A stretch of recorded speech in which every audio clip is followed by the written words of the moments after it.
if you're living in San Diego or maybe even just thinking about moving there, there's this huge question that likely pops up pretty quickly. Oh, yeah. Which one's that? Should you be renting or should you be buying? It feels like this constant weighing of options, especially, with the cost of everything out there. Ah, right.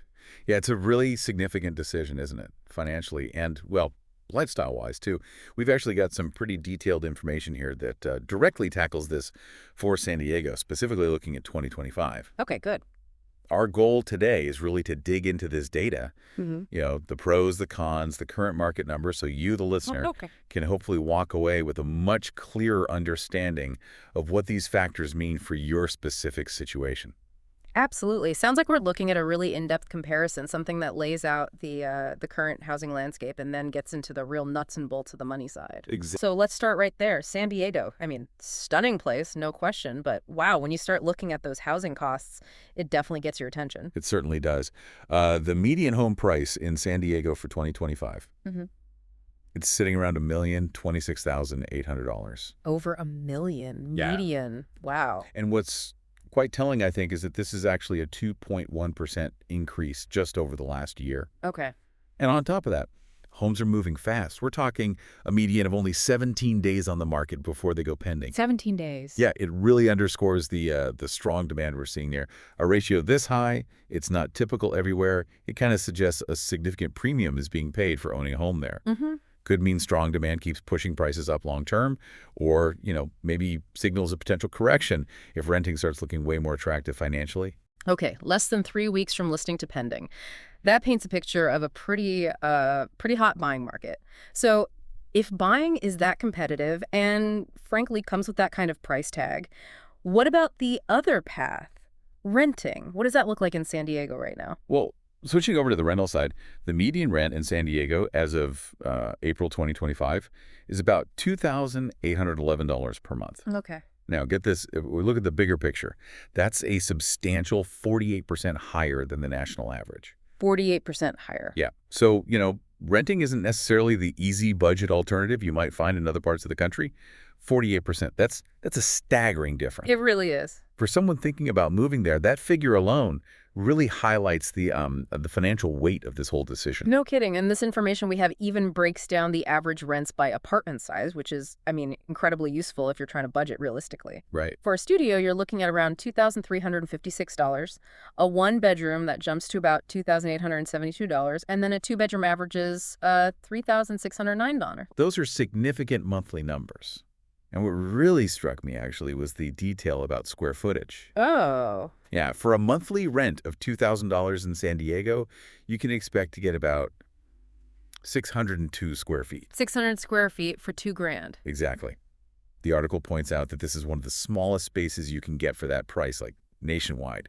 It really drives home the premium you're paying, probably for the location, the lifestyle, all the things San Diego offers. It's almost like you're paying a San Diego tax just to be there, rent or buy. Kind of feels that way sometimes, yeah. Both options definitely come with a significant financial commitment. Okay, so let's zero in on renting for a minute then. What are the advantages? Why choose that route according to this info? Well, the main pluses for renting really revolve around flexibility. That's the big one. Right, moving jobs, things like that. Exactly.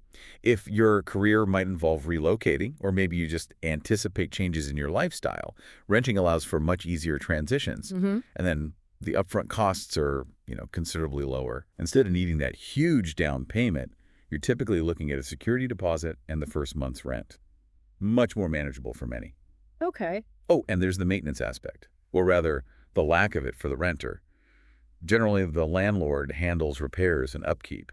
That saves time and avoids those unexpected big bills. Yeah, that's a nice perk. But that flexibility you mentioned, while it sounds great, I wonder, in a super tight rental market like San Diego, how easy is it really to find a new place when your lease is up? That's a really good point. And are there maybe hidden costs with moving frequently that could chip away at those benefits? Definitely things to consider. That churn can be stressful and costly too. Mm-hmm. So, okay, what about the downsides then? What are the cons of renting in San Diego, especially with those high monthly payments we talked about? Well, the main drawbacks are pretty significant, especially financially. The biggest one, no equity. Ah, right. Explain that a bit. Sure, your monthly rent, it just pays for using the place temporarily. It doesn't build towards you owning anything. But when you make mortgage payments, part of that money goes towards paying down the actual loan amount, the principal. Hmm. So that increases your ownership stake, your equity in the property. It's like, gradually buying a bigger piece of your home over time. Rent money doesn't do that. Gotcha. Okay, no equity. What else? Well, there's the instability of potential rent increases. That's another key disadvantage. Rents can go up based on the market, the landlord's decision. Right. It's less predictable than a fixed mortgage payment. Right. Right.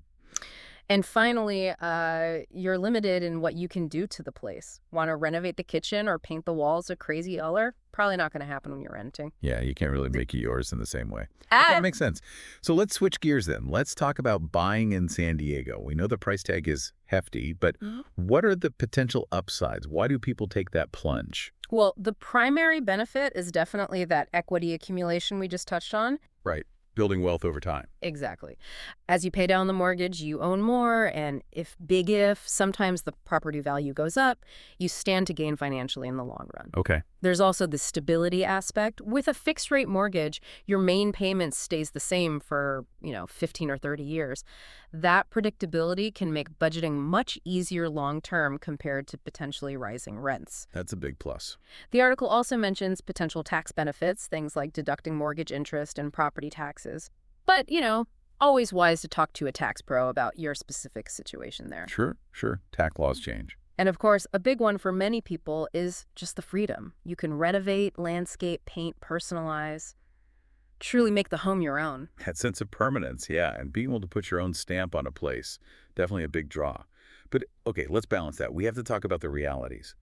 What are the major challenges or drawbacks of buying, especially in a place like San Diego with those $1 million median prices? Yeah, the hurdles are significant. The high upfront costs, that's probably the biggest barrier for most people. The down payment, you mean? Exactly. The article points out you often need a substantial down payment, maybe around 20% historically, plus all the closing costs, inspections, appraisals, fees. It adds up to a very large chunk of cash you need up front. Right. Easily tens, if not hundreds of thousands of dollars. For sure. Then, once you own it, all the responsibility falls on you. Repairs, upkeep. That leaky faucet isn't the landlord's problem anymore. Nope, it's yours. And those costs can be unpredictable and sometimes quite expensive. Roof replacement, new furnace. Oof. Yeah.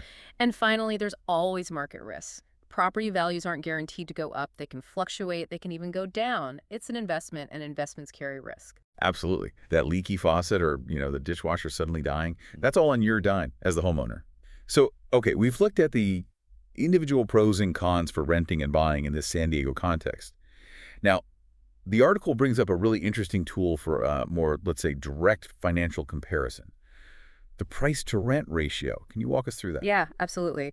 This ratio, it basically gives you just a snapshot, mind you, of whether it might be more financially advantageous to rent or buy in a specific market at a given moment. Okay, how's it calculated here? So the calculation takes the median home price, which we said was $1,026,800, and divides it by the total annual cost of renting a similar place. Got it. So the median monthly rent was $2,811 times 12 months. Right, that comes out to $33,732 for the year. So you divide the median home price, $1,026,800 by that annual rent, $33,732. And you get a price to rent ratio of approximately 30.4.